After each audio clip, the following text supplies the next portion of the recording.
You are now watching Animal Expedition Files.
Wake up with your favorite station.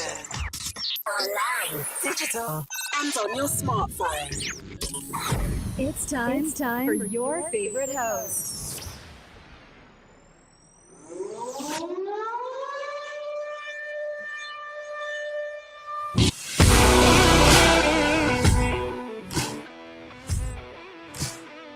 Hey, what's up, everybody? This is the Animal Expedition Files. Thank you so much for joining my show today, or tonight. I don't even know what time it is anymore. But we are live. It's Wednesday night, 8 p.m. Eastern Time. We thank you so much for joining us. Please like and subscribe on my show. We appreciate it. Enjoy the love. I'm enjoying my Sasquatch coffee. And talk about Sasquatch coffee, Squatch Juice, which we are sponsored by. Please check Squatch Juice out. It's probably the most amazing stuff that you could ever put in your body. Honestly, it's very healthy for you and doesn't have all that crap in it that we put in our body. So drink that stuff. It will help you grow some hair on your chest. No, I'm just kidding. It won't. But thank you so much, everybody. I do get some news out there. There's some weird, you can't make up this shit that goes on in this world. There's so much shit that goes on, especially in Florida, where I'm from, which we get the thing called Florida man or Florida woman. But this time, it's not Florida, it's Ohio.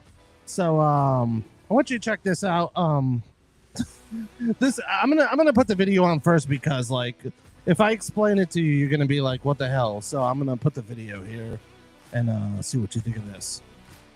A traffic stop near Akron took a bizarre turn. Police say they found a raccoon with a meth pipe. We are not making this story up. 55-year-old Victoria Vidal was pulled over and arrested on drug charges. But what really stood out, according to the officers, was right here, her raccoon, Chewy. He was sitting in the front seat with a pipe in his mouth. Police say they also found meth, crack, and more paraphernalia in the car.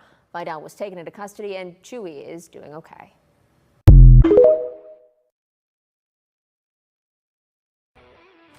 So Chewy is doing okay. He might be a little bit on I don't know if you remember that movie about Cocaine Bear or something like that, where that bear like took a whole bunch of cocaine and like murdered everybody. Well, this is kind of same thing, but it was a nice little friendly raccoon. Luckily he didn't murder anybody, so that's a good thing. But he's doing good, reports say. But I get amazing people here in the background here that I can't wait to talk about. We were already shooting the shit and having a lot of fun and causing trouble in the background, in the green room. So yeah, we're gonna talk about a lot about Bigfoot and cryptids, and also they're all the way in Australia.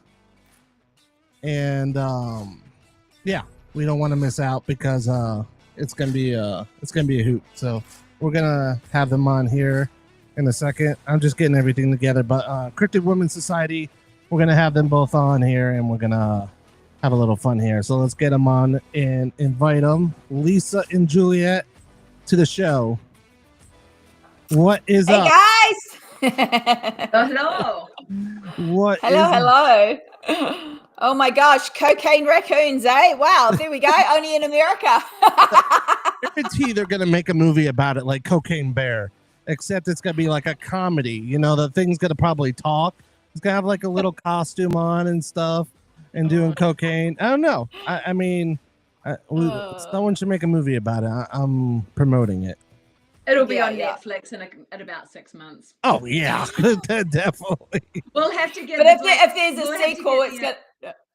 Oh, I was just going to say we have to get the black market version because in New Zealand and Australia we don't get like these sort of episodes for like years. So you can be our supplier. I'll make it happen. I'll be the supplier. Yeah. Maybe the filmmaker. Yeah. I'll get a raccoon and we'll pretend to dope it up and I don't know. Yeah. But if you want a sequel from Netflix, you're gonna wait at least 3 years, don't you? It's like the black market. It's like some guy in the corner is like, "Hey, you want this DVD?" Like I remember that the day when it was called pirating or something like that. Oh, sure. Yeah. And, there were people like taking video cameras like this in the movie. I'm like, and like you would like do that, bro. We still do that in New Zealand. People will go to the movies and film it on their phone and then share it out to all their And it looks like something out of the 80s because it's shaking and stuff like that. Yep. And the quality is like very poor. And you're like watching it. I watched some of the best movies of my life through yes. Yeah, we won't say that, you know. At least it's here in America. Yeah. But like, okay, he's been arrested. Oh, like, oh lordy. We'll be like our fault. Sorry. That's one more down.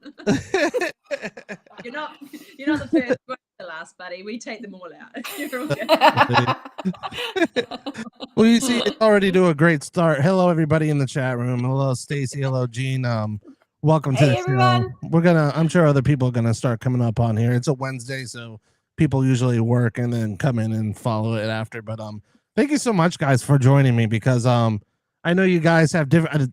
It's like freaking being in the future, like being in Australia, because you guys have like a 13-hour. I think it's a 13-hour ahead of us, if I remember right. Because I remember when I lived there, like I would be ahead of America's time when I would call people. I'm like, oh, I'm like, what day is it over there? They're like, oh, it's Monday. I'm like, it's Tuesday here.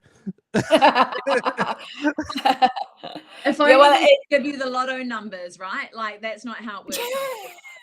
Wish, man. If life worked like that, because I'd be so freaking rich, you know. I wouldn't have to work my ass off every day to try to. Oh yeah, I've got plans. Have I got plans for time travel? Oh, time travel. Oh gosh, I wish I had a DeLorean. Like Back to the Future. If you're a fan of Back to the Future. Funny story, by the way, about DeLorean. One time I went to a Comic-Con and it was my lifelong dream to go into a DeLorean. Now, I didn't realize I knew how small they were, but with all the extra stuff in it and stuff like that, I went into it. I shoved myself in it. I'm a tall guy. So I shoved myself in it and I got stuck. I couldn't do like a tuck and roll kind of thing when I got out of the DeLorean.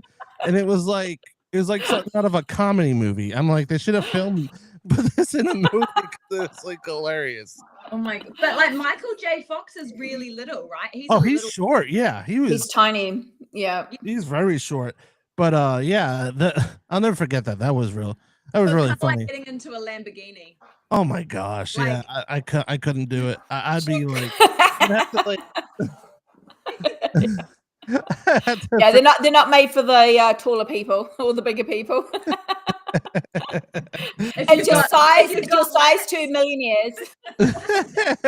They need one for like Sasquatch people like me. Semi Sasquatch, half Nephilim. It's not your fault. All right. Nephilim, yeah. I don't know. Yeah, that'd be interesting. Like, I always wanted to open up a shoe store for Bigfoot, like for people with big feet, but like have it called like Sasquatch foot store. Feet or something. And then it would be like when you walk in, there's like it's nothing but foresty, but you see shoes everywhere. And there's a Bigfoot person here, like in a costume, and then like this big feet all over. Serving you wine. Yeah, beer. wine and stuff, and like they have shoes like 12 and up because you can never find like a shoe size in any shoe store. Yeah, absolutely. We've got friends that are Samoan that are like, we cannot find shoes because her feet are just a little bit too far over the normal. Like, and so she's kind of like, it's either stripper heels or it's like And that's why most of the Samoans wear bare feet. Nothing fits their feet. Like, could you imagine like Bigfoot and stripper heels? Like really? Like, have you seen our latest post? It was International No Pants Day a couple of days ago, and there were a couple of posts on there of Bigfoot in stripper heels. I'm just putting it out there, just so you can go. And wearing a bikini top only.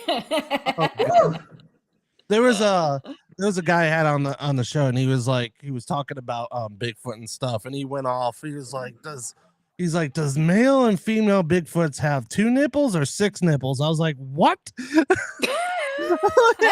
He asked me that question. Primate, just 2.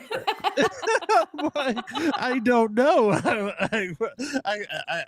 I wouldn't ask a Bigfoot that, but maybe that's a good question to answer. Like, how long has he been pondering that question for? I don't know. He talked a lot about alien probing and all that stuff. But well, we've just recently found out that women don't get anally probed by when you get kidnapped, so we were quite happy about that.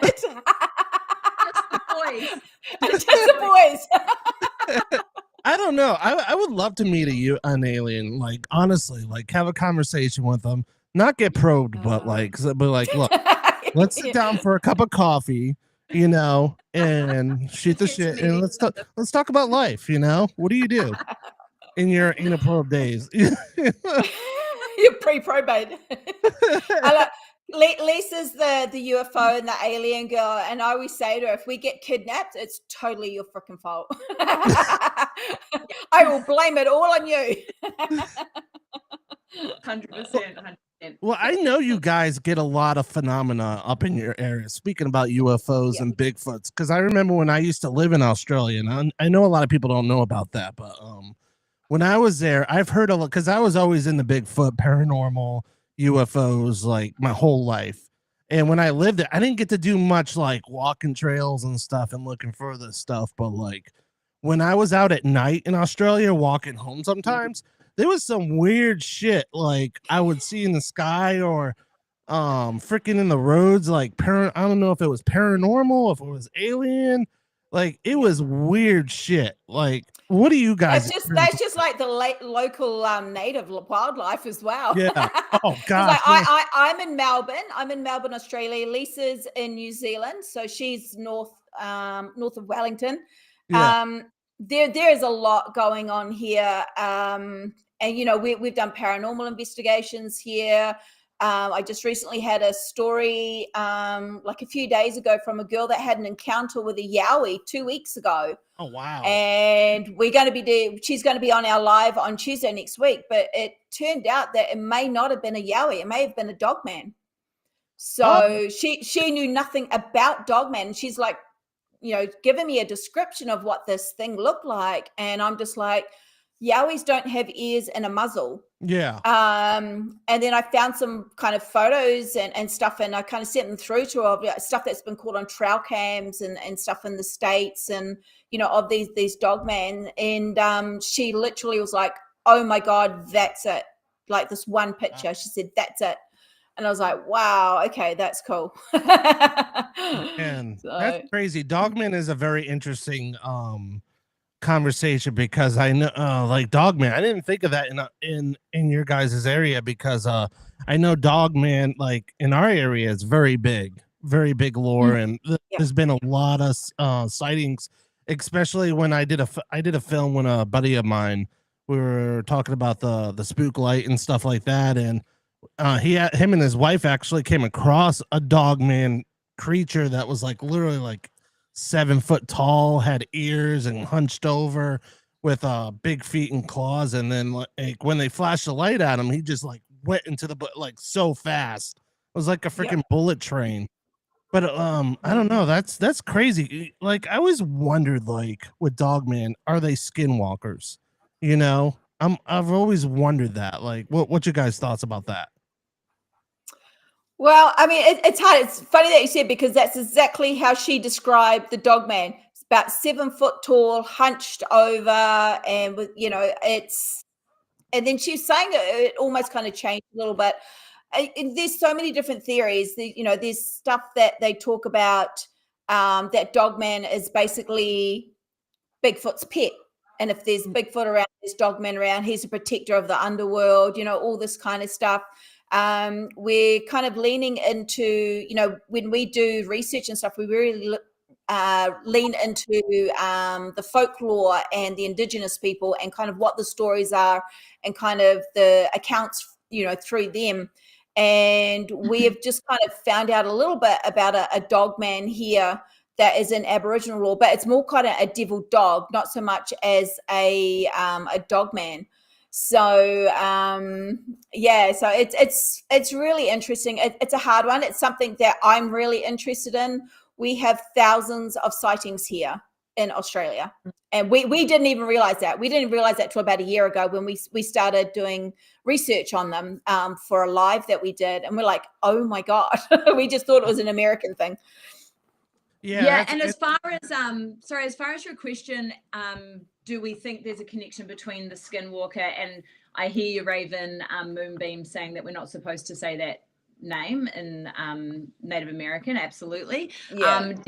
Down here in the South Pacific, you know, we've got all of these different islands that have their own cultures and their own religious beliefs and their own kind of rituals and everything else that wrap around that, and very, very different. It doesn't matter what island you go to, there's not many similarities between them other than they're Polynesian, right? And so, like, for example, if you go up to Papua New Guinea, which is the top of, you know, Australia, up north of Australia, they have, you know, what, you know, Westerners would call witch doctors, which could very easily be construed as the skinwalker phenomenon, where you have these people that delve into the occult or whatever else, into these ritualistic practices that can then transform themselves into other things. And so it's not really a thing that the Aboriginal people do. It's not a thing that the Maori people do.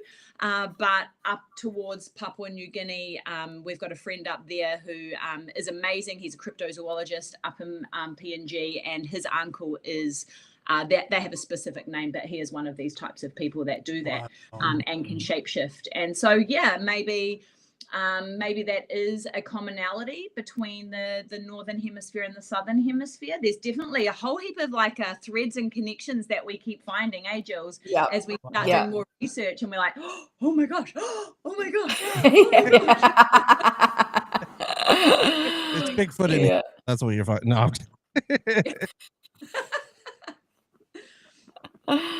No, it's really interesting, and we do, like, when we do lives, we'll get a subject and research it, but we research separately, and then we kind of come together, and it's really funny because some of the stuff, you know, is similar, and other stuff we're like, oh my god, I didn't know that, you know.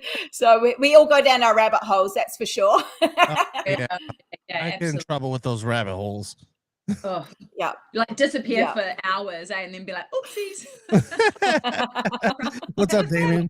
Oh, speaking about someone being on the other side of the world, Damien, my friend from Scotland, all the way from Scotland. So yeah, he be aware he does ask a lot of questions. So hi, Damien. He's my question guru from all the way from Scotland. Awesome dude. So, Damien said, would you say most paranormal cases are in the more built-up areas rather than the outback? What do you reckon, Jules? Oh, no, look, honestly, the history here of the land is pretty it's pretty, there's some pretty nasty stuff going on here, you know, not just through like the Aboriginal stuff and the mythology and the folklore and stuff that goes on here. You know, you've got like the gold mines, the asylums, you know, all this kind of stuff, and they are rural towns, and there are definitely areas here where the Aboriginal people say, do not go there. This is not a good place. You just do not go there. It's very, very spread out. I mean, we went to Ballarat, and we could have stayed there for weeks. We had so many paranormal encounters. We saw a UFO. It was just insane. We spoke to a lady that basically hangs out with fairies, and we're like, oh, okay. You know, there was just so much in this area. But just there's a lot of trauma to this land, and that's probably about the only way we can say there is a lot of trauma to this land. And I think that's why everything wants to kill you, basically. Every animal, bug, bird, you name it, just Spider out to kill you. Spiders. Before I ask you another question, speaking of spiders, like I remember when I lived there, they told you have to like brush your shoes off and stuff like that because there's a tiny spider that could kill, like send you to the hospital pretty much. It's I can't remember what they said it was, but you've got redbacks, you've got like your little black widow things, you've got, oh my god, I've forgotten the name of the other one, but yeah, they're a bit bigger, and they can give you, they can put you in hospital. They can I saw a big one on the wall one time. One morning I came downstairs and this thing was so huge. It like probably a huntsman. It was like a horse. Literally, you could put a saddle on it and like ride this damn thing up the wall if you wanted to. So I'm like, what I did was I turned around. I'm like, I'm not pissing this dude off. He could probably take my face off. They will chase you. I've been chased by a couple of huntsmen where you've tried to get them out and they've turned around, basically dropped to the floor and chased, and I've just ran. I've just gone. Been screaming the whole way. I don't know how I've lived in Australia it's as well, crazy. and they're the size of dinner plates, right? Like, these spiders, like their feet hang over if they have feet, hang over the edge of these dinner plates, right? Like that. And I remember like when I lived in Melbourne, I had a huntsman in the top of my room, and we had these huge, like really, really high ceilings. And so it was up there, and I was like, okay, you can have my bedroom. I'll leave the window open. Please leave. I slept with my flatmate for 2 weeks. I'm like, I'm burning this room down. You need to go. You need to go. And so then one day it had disappeared, and I was like, I will not trust you. And so like, you know, you do that, like look under the bed, and then like you've got to look behind like the mirrors and the pictures, because and the pictures so flatten themselves out and hide behind pictures. Yeah. So Yep. I mean, your spider is not as big as these buggers. I'm telling you, because these things could literally carry your soul away. That's how big they are. Like literally. Like I'll never forget that. Yeah. And then they hop in your car, and you'll be driving, and next minute these things will just crawl up, and you're like, oh my god, you know, you're on the motorway, you're like, you just got to keep your shit together basically and not crash and pull over, and then gators can climb. Oh yeah, gators do climb. I saw that. Yeah, gators do climb. They've climbed up trees. They climb over fences. I've seen some weird It's human. Oh man, I don't know. Florida is crazy. Oh gosh, Florida. I live in Florida. It's like Jurassic Park here. We have everything. We have dinosaurs. We have gators. We have crocs. We have something. Your giant ass snakes. Oh my god, you know. Yeah, we got anacondas. We got pythons. Yeah. We got snakes that are bigger than gators. That like literally they pay you to, like in the Everglades here, where there's skunk ape and all that and stuff like that. They actually pay you to hunt these snakes because they're so invasive. So you get like paid thousands of dollars to take this. Nope. You don't want to do it. I live in New Zealand, right, for a reason. I've traveled heaps. I've lived in other countries. Juliet and I have both traveled the world. And I've come back to New Zealand going, I will handle the earthquakes. I will not handle the snakes, the gators, and the giant spiders anymore. I'm done with it. Oh, I love it. I'm like always in the swamp all the time with it. When I'm doing like Sasquatch hunting or anything like that, like I'm always like having my snake boots on, and I'm like literally up to water in my knees where there's snakes and spiders crawling and Oh, all that cool stuff. no. Well, you do that and then bring us back something. Yeah, and show us. I'll take a video of it. Yeah, great. We're happy with that. You know, there is in New Zealand and Australia, we have Bigfoot, like it's not like it's just the Northern Hemisphere. Like we've got our own hairy men down here, and yes, we have a lot of hairy men, but we also have it's not the locals. That's what you call. Speaking about like we'll talk about that later, but yeah, there is hairy men up there. Oh damn, that's too funny. There's also drop bears. Oh yeah. Yeah. But you gotta only tell the Americans that there's drop bears when they come, because they'll believe Well, it. they only like they only eat tourists basically, and you've got to be careful. There's certain areas where you can't walk under trees, and they'll basically drop down and rip your face off. People try using umbrellas, but that doesn't work either. So, but you got to watch out, because his best friend, the hoop snake, will chase you down the hill if you get away from the drop here. So that and the kookaburra. The kookaburra bird. Oh my god. The kookaburra. Yeah, noisy little buggers, aren't they? Oh my gosh. I'll never forget. It was like morning before I had to wake up for college. And I thought there was like a baby crying or something, or screaming for help. And that's what they sound like. And it was near my window every morning almost. And I was like, what the hell? And I look, it was a freaking bird. Like freaking, I'm like, what the hell? I tell you what, the birds here, the parrots here, like you'll be in a playground hanging out, and you'll get a flock of like 100 freaking parrots come in, and you'd leave because you cannot hear yourself. It's so noisy. It's like, yeah, let's go. Yeah. One thing I do, I know you did mention Aboriginals, and I had when I was there, I used to have a couple of conversations with some. They're very spiritual people, and they will like you said, tell you about don't go to certain places. Like, what is their lore about Bigfoot and UFOs? Like, do they ever talk about it and tell you not to go to certain places because of that? Oh, absolutely. Go, Lisa. Go. Well, as far as like the Aboriginal lore, like the UFOs stuff, I mean, like, there's a whole heap of rock art that could be construed as star people coming down, aliens, that sort of stuff. The Wajinda people, for example, in the Wajinda rock art, and you'll know this sort of rock art is really, really famous. It's the round heads with the lightning bolts coming off it, right? Super spiritual place to be.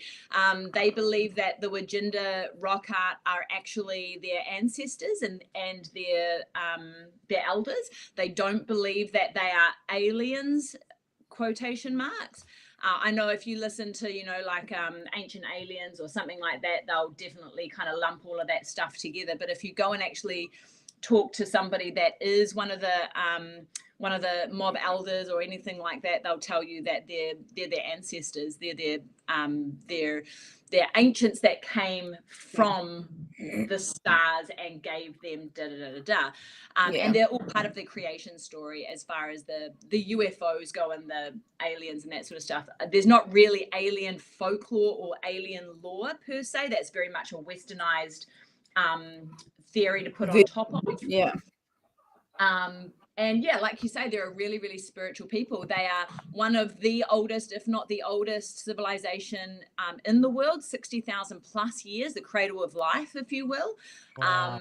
And, the Aboriginal people have been living off arid land for thousands of years and making it their home. And They are one of the most amazing civilizations as far as people go in the world, and they need to be celebrated. They're absolutely phenomenal to be able to find food and water and shelter and sustain life within the middle of this arid Nowhere.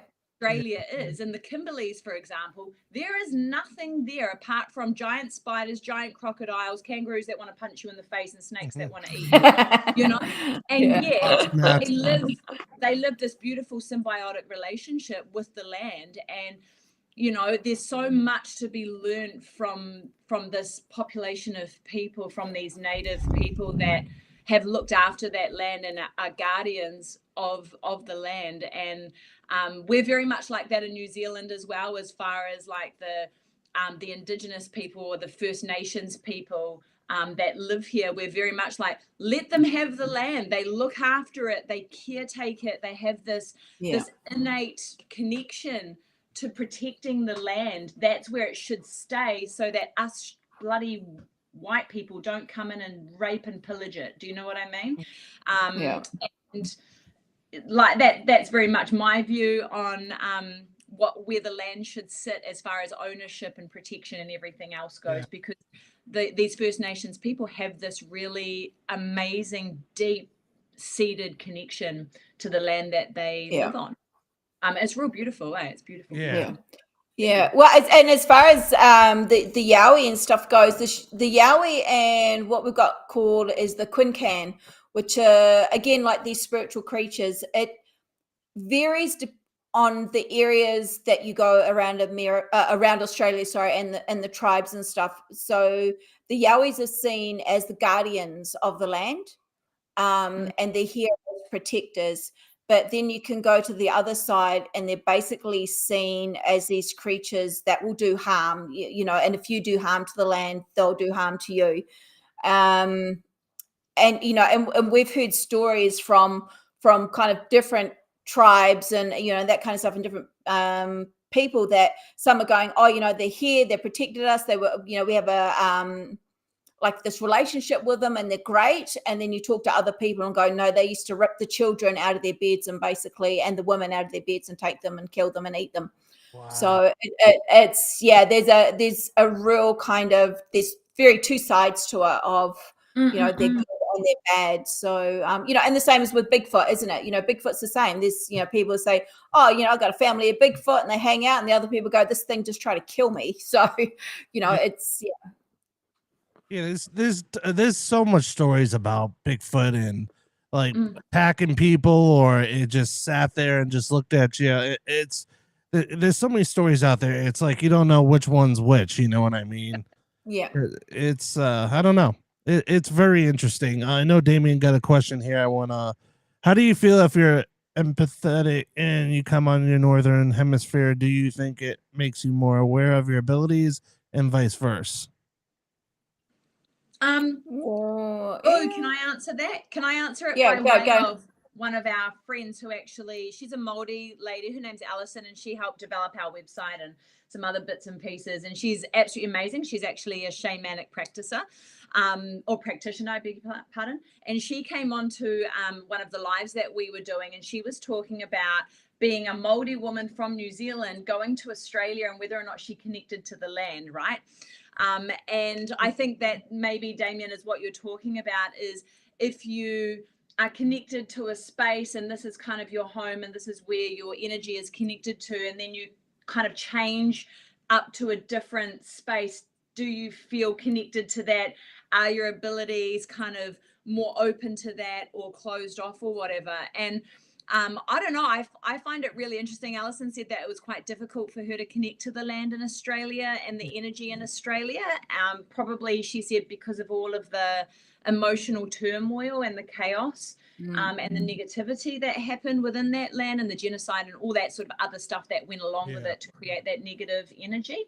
But I've had some encounters, like I've lived over in England as well, and Jules as well. We've gone up north many times, and I know Jules is really connected to Canada and has had some profound encounters up there. And I have too, up in England and around that area. And man, like sometimes you just go somewhere and you feel so damn connected to the energy and the space there, and all of a sudden you have all of these paranormal encounters and stuff. So I guess maybe it's like a past life thing where you have this previous kind of connection to that space. I don't know if you believe in past lives, but I do. Yeah.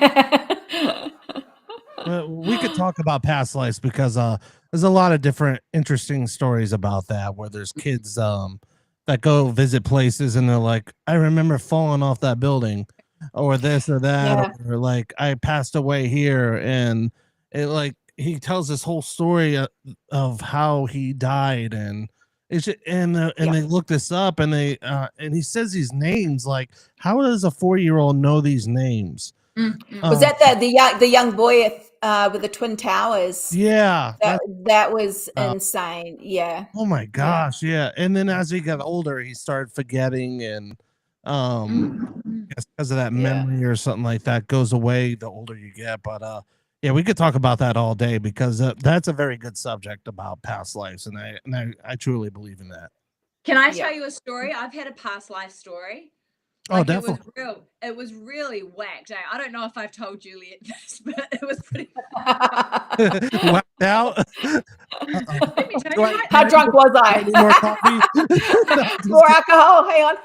It's actually vodka. I got arrested, and then we've been friends for a really, really long time, and occasionally we come up and we're like, "Oh, hey, do you remember that time?" And we're like, "Oh, wait, no, that was some other time. That was That was somewhere else. That was before you."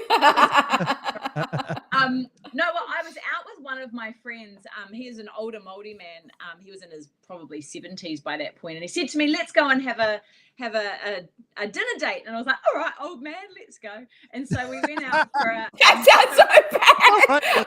It was sugar daddy.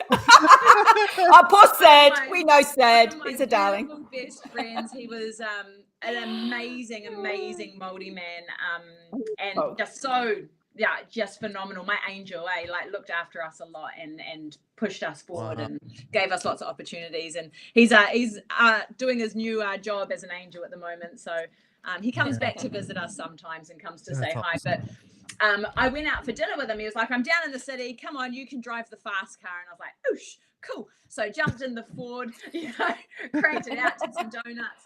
And we went out for dinner, and I was like, "Oh, well, let's go to this place." And it was a place called Strawberry Fair, which Juliet will remember, down on Cambridge Terrace in Wellington. And it was just this old building, and it's like changed hands a couple of times. And basically it was like beautiful dessert place. And I was like, "Oh, okay, cool." So we sat there, had dinner, and I was like, "Okay, I'm just going to pop to the bathroom." And I walked out the back stairs, and you go up the stairs, and all of a sudden I went, "Shit, I've been here before, and I know what this place is." And I walked into this room, and at the time there was all of these chairs stacked in there, like a big room that was like a storage room, right, for all of their chairs and stuff. And I immediately dropped back into what this place used to be. Wow. And can you guess what it used to be? Whorehouse. Fucking A. Yeah. No, it wasn't, Juliet. Jesus Christ, you always go to the gutter.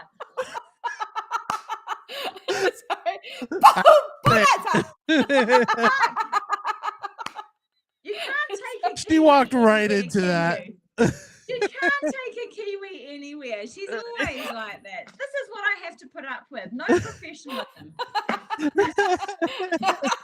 Hey, No, I tell you what. You gotta laugh. It was stop laughing, you bloody Scotsman. I know what you're about. No, it was a fucking crematorium. Oh, wow. I literally walked in and saw this huge granite slab where they would put the bodies, and the crematorium was just behind them, right? And I was just standing in a room full of chairs, and I was like, "Oh, holy shit, I've been here before. Oh my God, did I die here?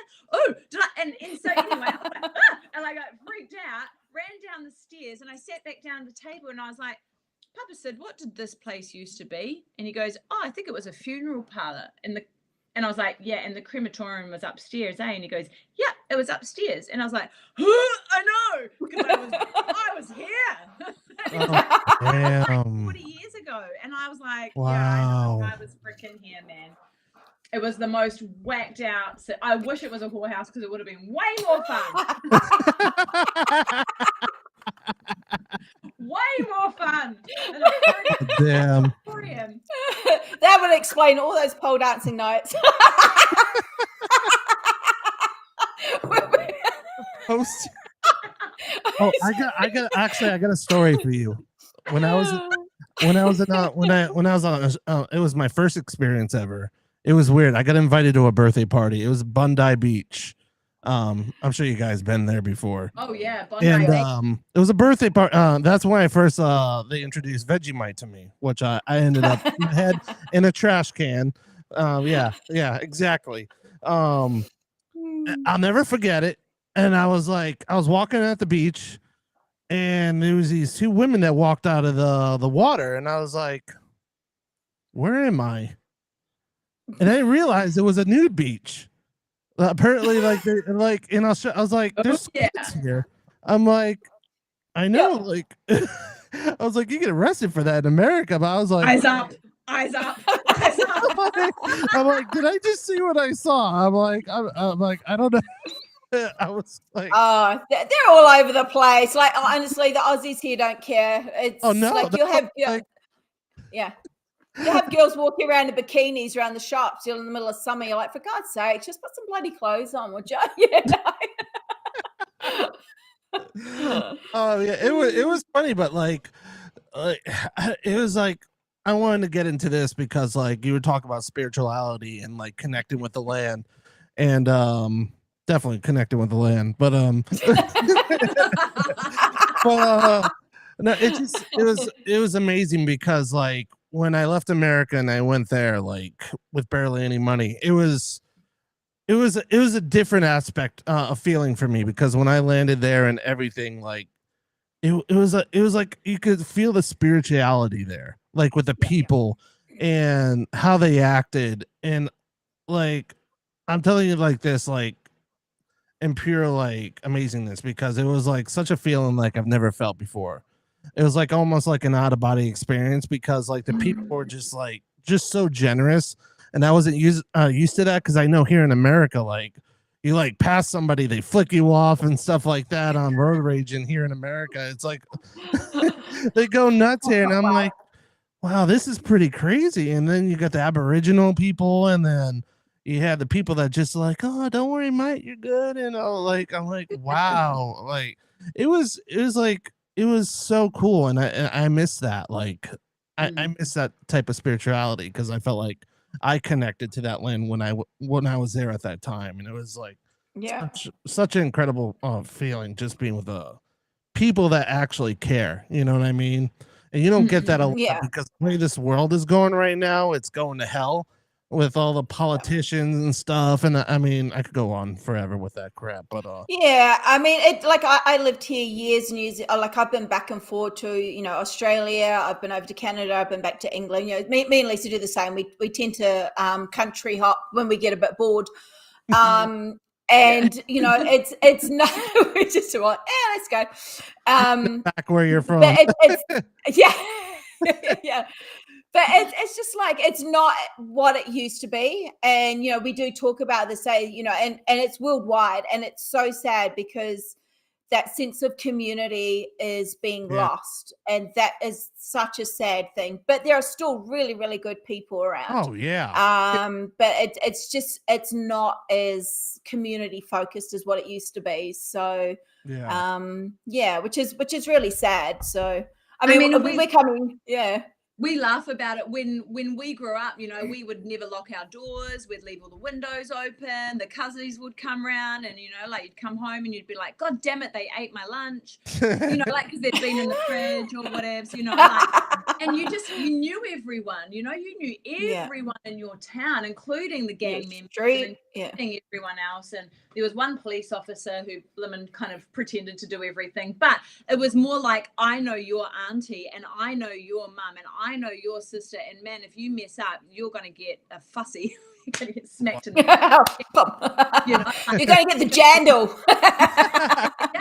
And man, I'm so afraid of that sort of stuff. And that, I guess it's a generational thing, you know, like as you grow up, things change, and, you know, we've got young ones now as well. And, you know, like my oldest is 17, and his generation is horrible. Like, oh Yeah. God, It's nuts. I remember like when I was a kid growing up, I would be outside all day long in the woods.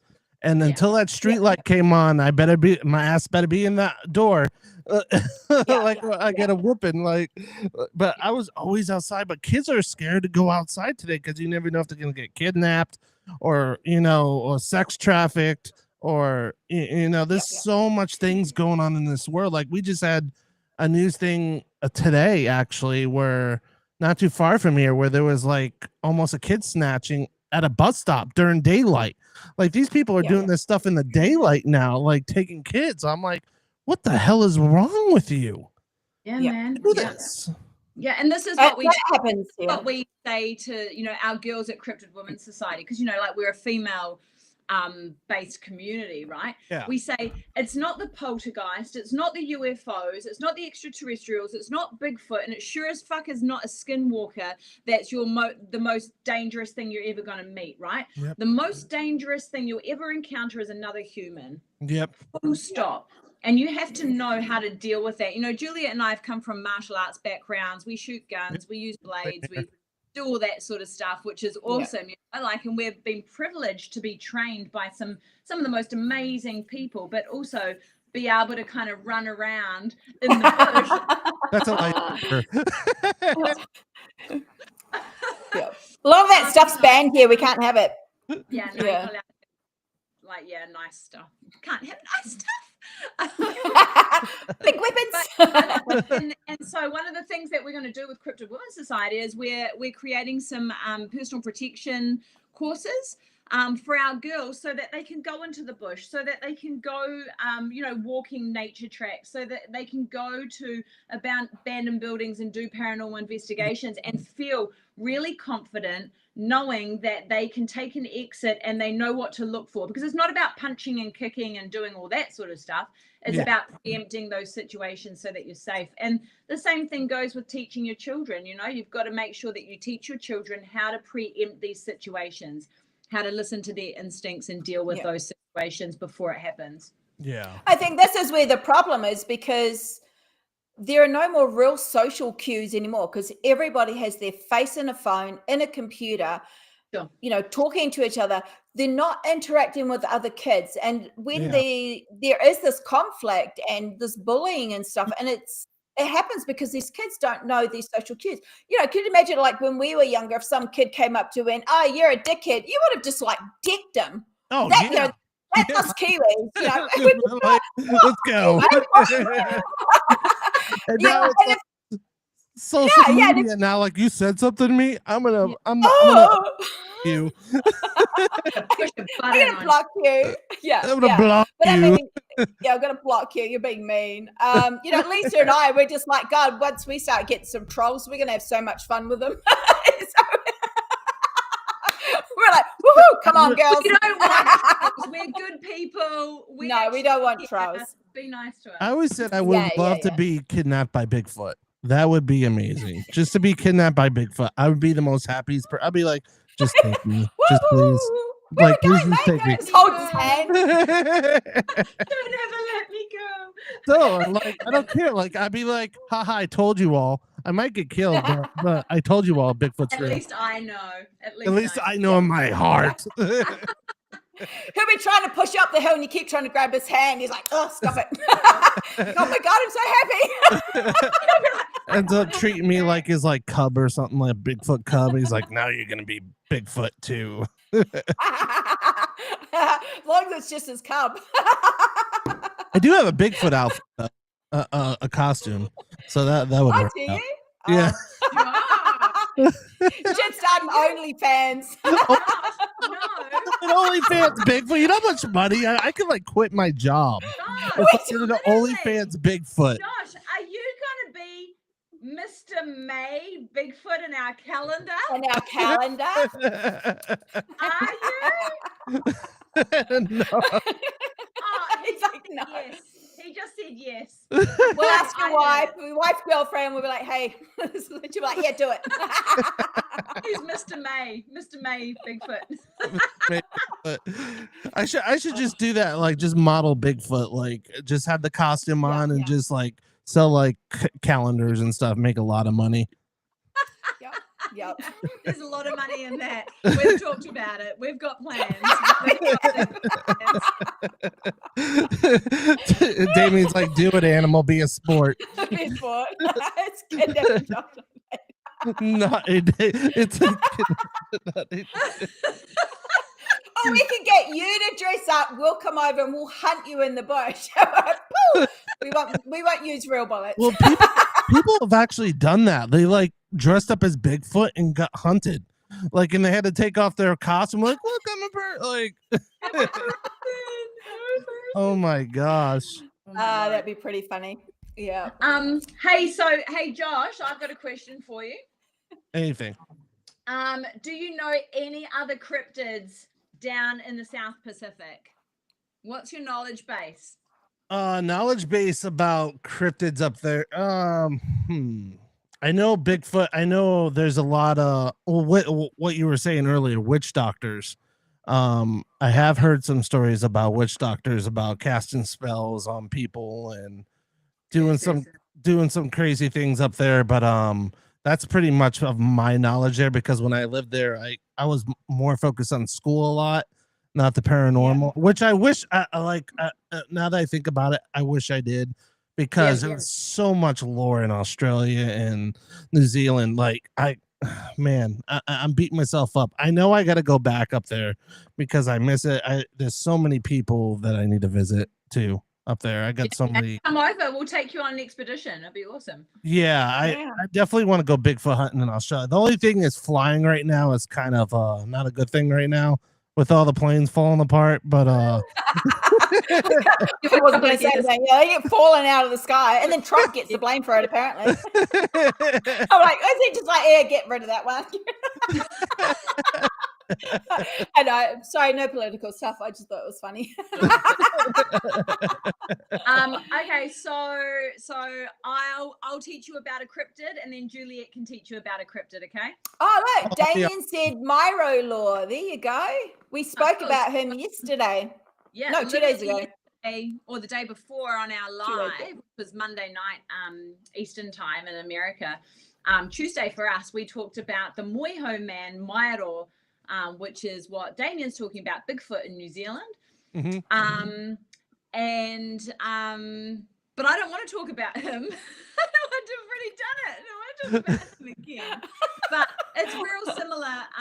Like the Māori lore around Moiho and Mairo are very, very similar to the Yowie or the Dulaga and the Quincan. So it's like this kind of animal creature based entity, or primate, if you will, and then the other side of that, the Quincan, for example, or the Mairo would be the supernatural wraparound.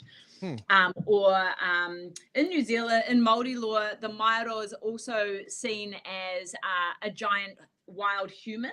So one of the originals before the Māori people came from Polynesia, they said that there was this ancient tribe of humanoid people that looked wild, not necessarily primate, but looked wild, were big, strong, tall, very, very tall, like 10-foot, kind of semi-giant, if you will. And they were said to have some iwi will say that they had supernatural powers, but some iwi will say they were actually humans or humanoid people, and they would again mate with the Māori iwis and the tribes that came over.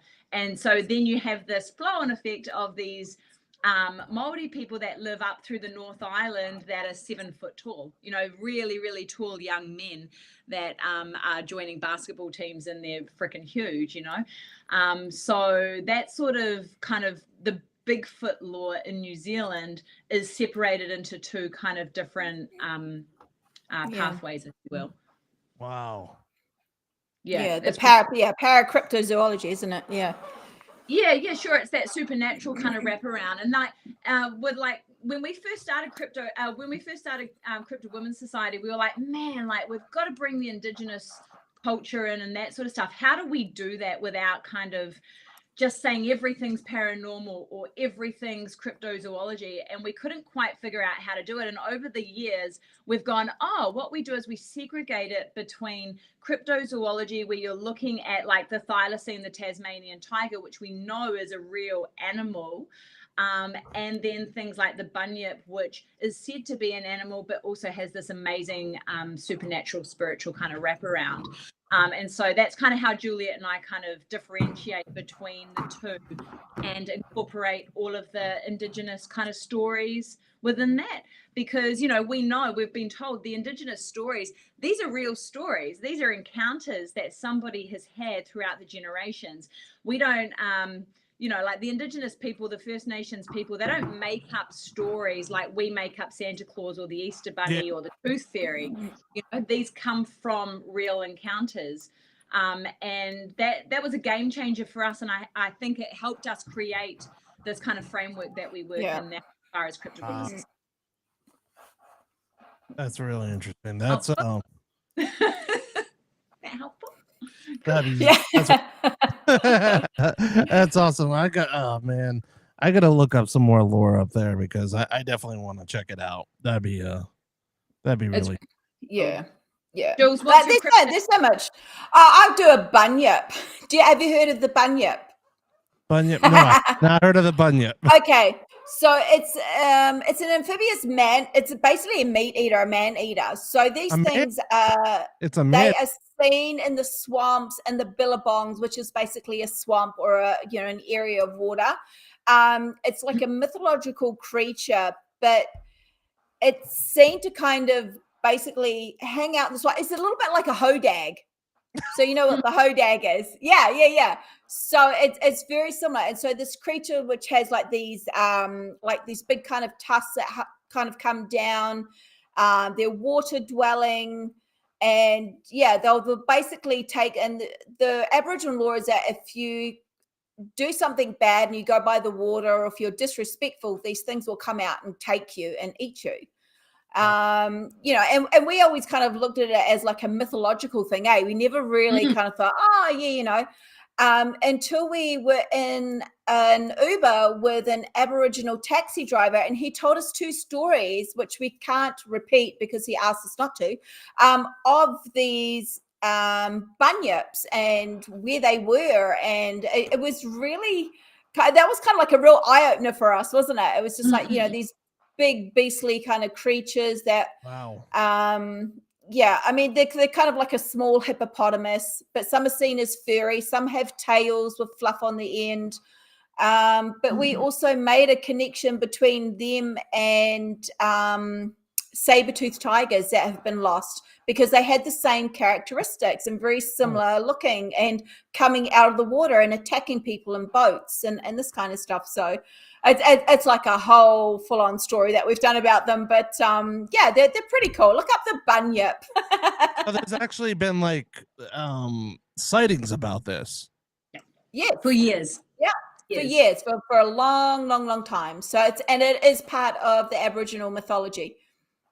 Which is because I'm a diver, I do paranormal diving. I would like to go in those. Wow. Yeah, I do a lot of underwater shipwrecks where we see a lot of weird glow anomalies. Just crazy stuff underwater, and a lot of people don't realize that paranormal stuff could happen underwater too. So anyway. Yeah, I would like to check that out. That is one thing I would love to. Actually, I was supposed to dive in a shark cage before I left to come back home here to the States, and I got really badly sick, so I didn't get to go diving that time with the sharks. But definitely when I go back, I want to go back diving and look, you don't need to go diving, just hang out at the local beach. You'll see one up real close. Oh yeah, you see some weird shit go up. No, thank you. No, thank you. Just don't want to get man eater. You don't need to get close to man eaters. They're dangerous. Nope. They're very dangerous. And can we just say, yes, Raven, you're absolutely right. The tooth fairy is a subspecies of a much larger and more terrifying bone fairy. Bone fairy. In New Zealand and Australia, the tooth fairy is just something that takes your tooth and gives you 50 cents under your pillow. So $5 in our house. yeah. So Northern Hemisphere versus Southern Hemisphere, there's big differences between them. So yeah. Ooh, this is interesting. Saltwater fun. You've seen the video of the USO Zoo by Deep Soul. Where was that? Indescribable Octoman. Where was that? Is that here in Australia or? That'd be interesting. That's interesting. Yeah. Scary water, saltwater fun. Yeah. Megalodons scare the living shit out of me, and No. That's one thing that, like, I'm very big about megalodons. Like, I know we still get like megalodon teeth here in America. People still find them, and the funny thing is, like, a lot of people are like, oh, you know, they're dead, but like we keep seeing these fresh tooth. They're not fossilized either, which is the weird part. They're fresh. I think they're fresh, people.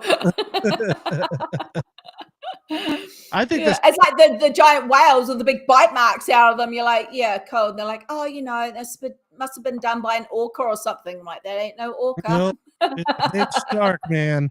That's one thing I'm afraid of coming upon when I'm diving. Like, if I saw something like that, I'd be like, yeah, nice knowing you people. Oh, dude, you've got to come to Samoa. So in New Zealand, we still get megalodon teeth as well. Like all through the South Island, you can just walk through the beaches and pick up teeth and all sorts of stuff. That's but awesome. In Samoa, we were like, oh, we're going to go swimming and it's going to be really good. And my husband was like, no, we're not.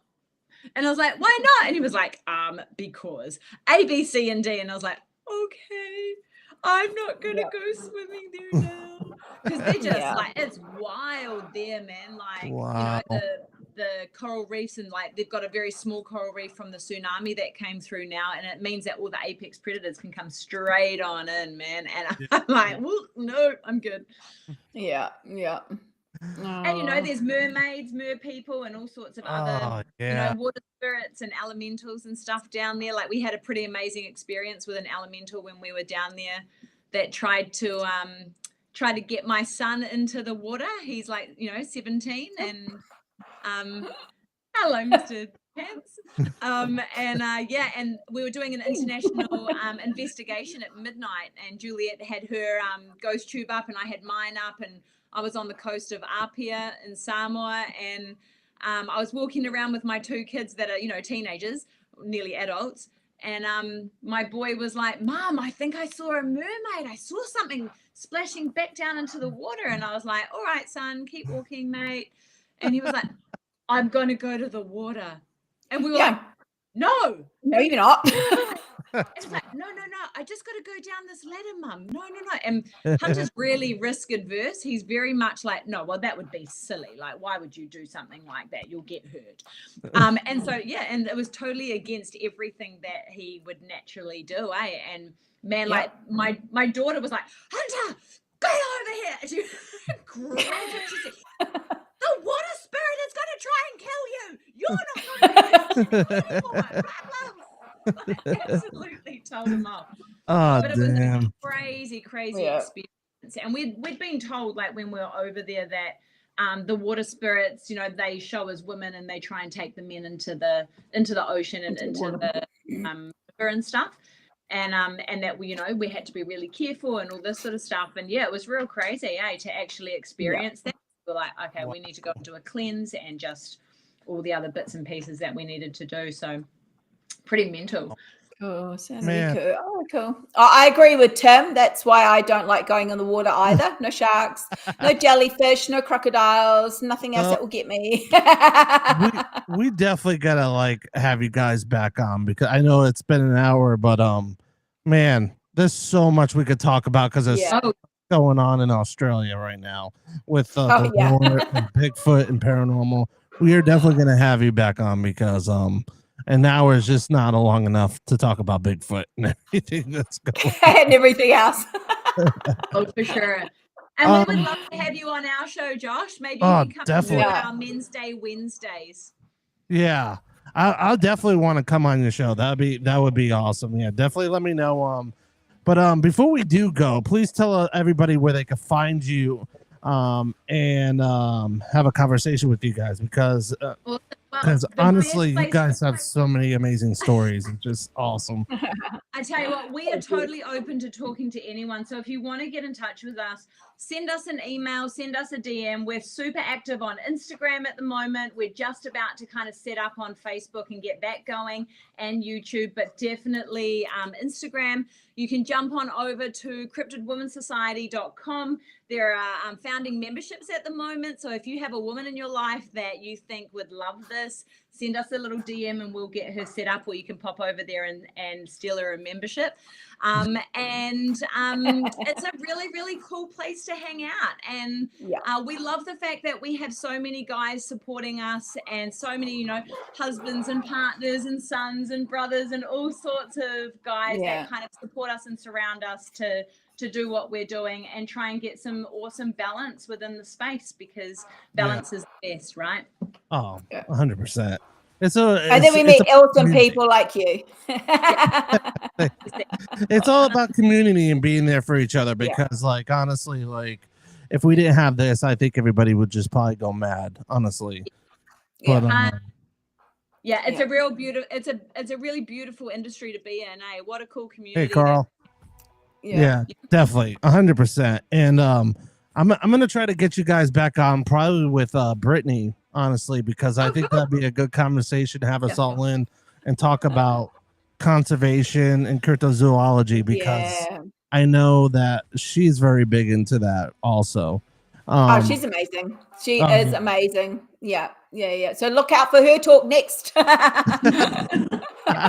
I'll just promote her for you. She's coming here. we'll set it up. Oh, thank you, incredible Octoman. Thank you so much. Thank you guys so much for listening in on the show. Thank you, Stacy. Yeah, it has been an hour. I know it goes by so fast when you're having fun and talking about all the amazing stuff you love to do. And thank you guys from all the way from Australia. I know it's morning there and it's night here, and you guys are ahead of us. So thank you so much for waking up and doing this, because it was a great time talking to you guys. So thank you so much. Absolute pleasure. Thank you for having you so much, everyone. Thanks, Animal. We'll send you the calendar. Definitely. Well, everybody, thank you so much for joining Animal Expedition Files. We will see you, I think, probably this Saturday. I'm not sure. No, wait, Friday, because I'm doing I forgot what I'm doing. I got to look it up, but I'm doing something. But thank you all. We do that all the time. I'll talk to you in the green room here once I sign off, and then we'll talk for a sec, and then talk about rescheduling for you guys to come back, and then go. Thanks, dude. Everybody have a great night and peace out.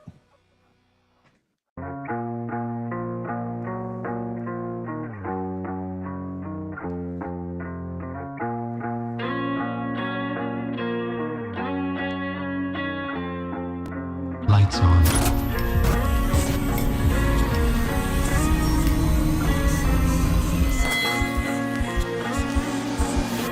Dark Realm TV. Coming soon.